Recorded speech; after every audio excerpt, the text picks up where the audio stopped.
Hello class 8th student इस video में हम पढ़ेंगे कविता सुदामा चरित। ओके। इस चैप्टर में या इस कविता में आप समझेंगे कि जो कवि है, कवि ने कृष्ण और सुदामा की जो मित्रता है, घनिष्ठ मित्रता है, उसको बहुत ही प्रभावी ढंग से यहाँ पर प्रस्तुत किया है ना। ये चैप्टर आप पढ़ेंगे तो आप सच्ची मित्रता को महसूस कर पाएंगे और जान पाएंगे कि वास्तव में सच्ची मित्रता क्या होती है। ओके, आपकी दृष्टि में मित्रता क्या है? मित्रता शब्द का क्या अर्थ होता है? आप अपने घर में सभी बड़ों को बताइए। क्या आपने कभी कृष्ण और सुदामा की मित्रता के बारे में सुना है?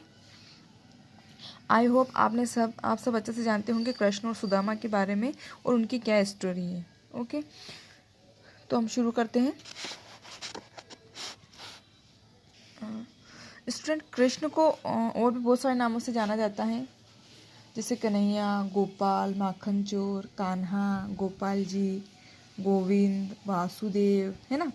और भी बहुत सारे नाम है कृष्ण भगवान के, जैसे केशव, नंदलाला, देवकी नंदन, ऐसे बहुत सारे और भी उनके नाम है ना। तो क्या आप जानते हैं कि श्री कृष्ण के घनिष्ठ मित्र कौन हैं? पता लगाएं कि श्री कृष्ण के सबसे घनिष्ठ मित्र कौन थे। वैसे भी आपने टीवी पर देखी होगी उनकी कहानी या उनकी मित्रता की कहानियाँ, तो आपने बहुत सारी सुनी ही होंगी, है ना। चलिए। विप्र सुदामा बसत हो सदा अपने धाम, भीख मांगी भोजन करे हिये जपत हरि नाम। हिये मतलब हृदय से या दिल से। ताकि घरनी पतिव्रता गेह वेद की रीति, सलज सुशील सुबुद्धि अति, पति सेवा सुप्रीति। कहियो सुदामा एक दिन कृष्ण हमारे मित्र। कृष्ण मतलब कृष्ण, है ना। करत रहित उपदेश ही पिय ऐसो परम विचित्र। तो इस पद्यांश की व्याख्या करते हुए हम इसका अर्थ समझेंगे। कवि जो है, कवि इस पद्यांश में अत्यंत दीनहीन जो ब्राह्मण है सुदामा, उनके घर की दरिद्रता का बहुत ही सुंदर ढंग से यहाँ पर वर्णन करते हुए कहते हैं कि जो निर्धन सुदामा है वो अपने गांव में रहते हैं, तब वे घर घर जाकर भिक्षा मांगकर अपना और अपने परिवार का पालन पोषण करते थे और सदा अपने हृदय में श्री कृष्ण का नाम जपते रहते थे, है ना।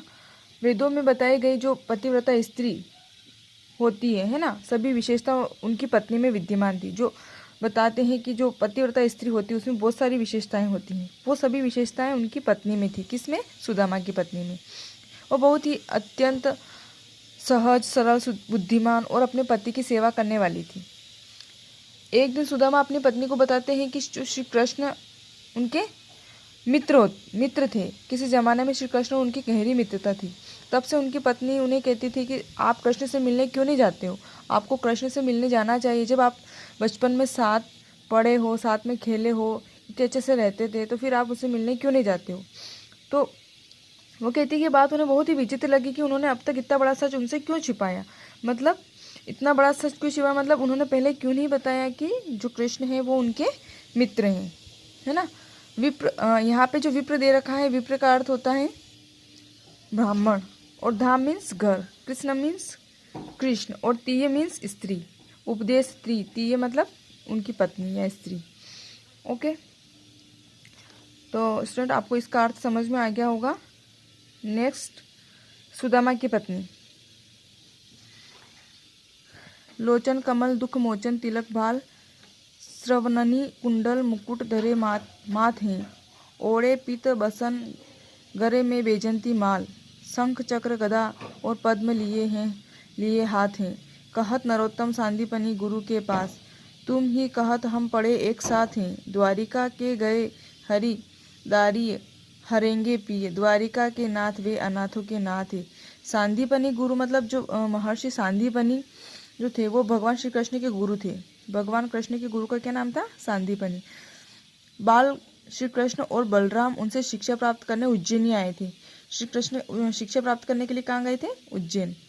महर्षि सांदीपनी ने ही श्री कृष्ण को 64 कलाओं की शिक्षा दी थी। श्री कृष्ण को 64 कलाओं की शिक्षा देने वाले और कोई नहीं थे, बल्कि कौन थे? सांदीपनी गुरु।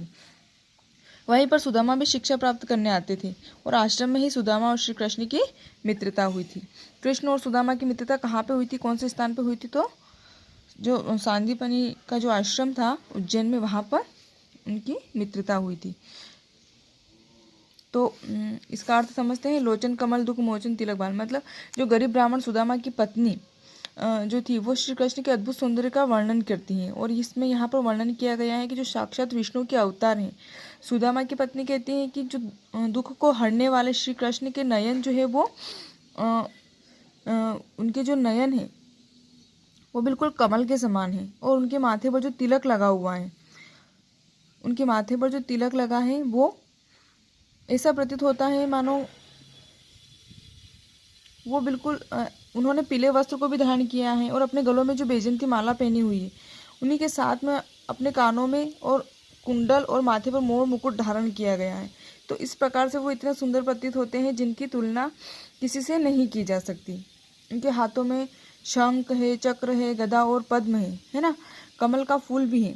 तो सुदामा की पत्नी अपने पति से कहती है कि आप तो कहते हैं कि बचपन में आपने और श्री कृष्ण ने गुरु सांदीपनि के आश्रम में साथ साथ पढ़ाई की थी, इसलिए हे नाथ आप अपने मित्र श्री कृष्ण से मिलने जाइए, क्योंकि वे द्वारिका के राजा ही नहीं हैं अपितु वे अनाथों के भी नाथ हैं। अर्थात जो हम जैसे दीन दुखी हैं, हम बहुत गरीब हैं, तो हमारे दीन दुखियों का भी दुख वो हरने वाले हैं।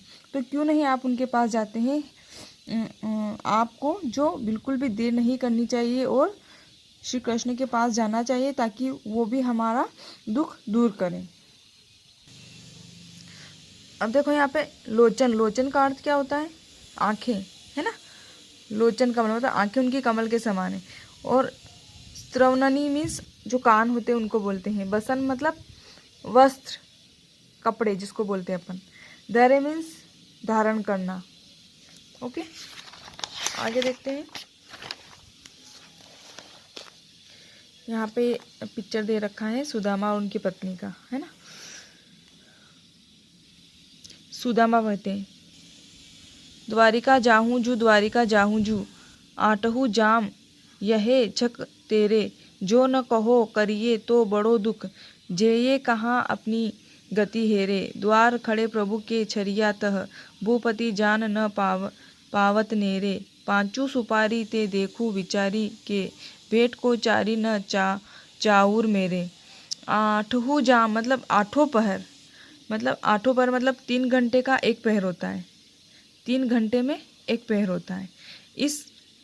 इस तरह दिन के 24 घंटों में 8 पहर होते हैं। दिन के 4 पहर और रात के 4 पहर होते हैं। तो दिन के 4 पहरों के नाम हैं पूर्वाहन, मध्याह्न, अपराह्न और सायंकाल। जो दिन के 4 पहर वो कौन कौन से हैं, पूर्वाहन, मध्याह्न, अपराह्न और सायंकाल। और रात के जो 8 पहर दोष, निशित, त्रियामा और उषा, ये होते हैं। ओके, तो देखते हैं इसका अर्थ समझते हैं। चलो, यहाँ पर जो कवि हैं वो कहते हैं कि सुदामा अपनी पत्नी से कहते हैं कि तूने 24 घंटे एक ही रेट लगा रखी है, द्वारिका जाओ द्वारिका जाओ। मुझे तो कुछ भी समझ में नहीं आ रहा है कि मैं क्या करूँ। यदि मैं नहीं जाता हूँ और मैं यहीं रहता हूँ तो तुम दुखी हो जाओगी, क्योंकि तुम चाहती हो कि मैं वहाँ पर जाऊँ, उनसे मिलूँ। और अगर मान लो मैं चला भी जाता हूँ तो वहाँ पर जो बड़े बड़े द्वारपाल हैं, जो द्वारपाल खड़े हैं, वो मुझ जैसे गरीब ब्राह्मण को कृष्ण के निकट भी नहीं जाने देंगे, है ना, क्योंकि मैं बहुत गरीब हूँ और वो तो द्वारिका के राजा हैं। तो उनका और मेरा क्या मेल। अगर मैं किसी को बताऊंगा भी सही कि श्री कृष्ण मेरे मित्र हैं, वो मेरे सखा हैं, तो क्या कोई इस बात को मानेगा? नहीं। तो वो बहुत दुखी हो जाते हैं। और जो सुदामा है वो सोच समझ नहीं पाते हैं कि मुझे क्या करना चाहिए, है ना। अगर मैं द्वारिका की नगरी चला भी जाऊँ तो द्वारपाल मुझ पर, जो द्वारपाल वहाँ पे खड़े हैं, वो मुझे गरीब ब्राह्मण समझकर उनसे नहीं मिलने देंगी। और मेरी दूसरी चिंता यह है कि जब हम कहीं जाते हैं तो भेंट में देने के लिए कुछ न कुछ उपहार तो अवश्य हमें ले ही जाना चाहिए, लेकिन मैं उन्हें क्या दूँ। दुख की बात यह है कि मैं अपने प्रिय मित्र को भेंट में 5 सुपारी देना तो दूर, 4 चावल भी नहीं दे सकता, है ना। इस प्रकार से जो वो सुदामा है वो बहुत दुखी होते हैं और अपनी पत्नी से कहते हैं कि अब हमें तुम ही बताओ मुझे क्या करना चाहिए। सुदामा की पत्नी जो है अपने पति की इन बातों को सुनकर अपने पड़ोस में गई और उसने उनसे पाव भर चावल मांगकर लाई। चावल मांगकर खुश होकर अपने घर आई। उसने गणेश जी का सुमिरन करते हुए चावल को अपने पति सुदामा के गमछे में बांध दिया। और सुदामा वहाँ से रास्ते में भिक्षा में मिले बाली बूटे आदि को खाते हुए चल दिए। द्वारिका जाहू, जाहू का अर्थ होता है जाना, है ना। और भूपति, भूपति जो इसमें आया है, भूपति का अर्थ होता है राजा, ठीक है। और हुलास, हुलास मीन्स प्रसन्न होना। ओके, तो स्टूडेंट इस वीडियो में हम यहीं तक पढ़ेंगे। नेक्स्ट वीडियो में हम नेक्स्ट चैप्टर नेक्स्ट जो बचे हुए हैं कुछ पद, उनको हम नेक्स्ट वीडियो में पढ़ेंगे। Okay, thank you.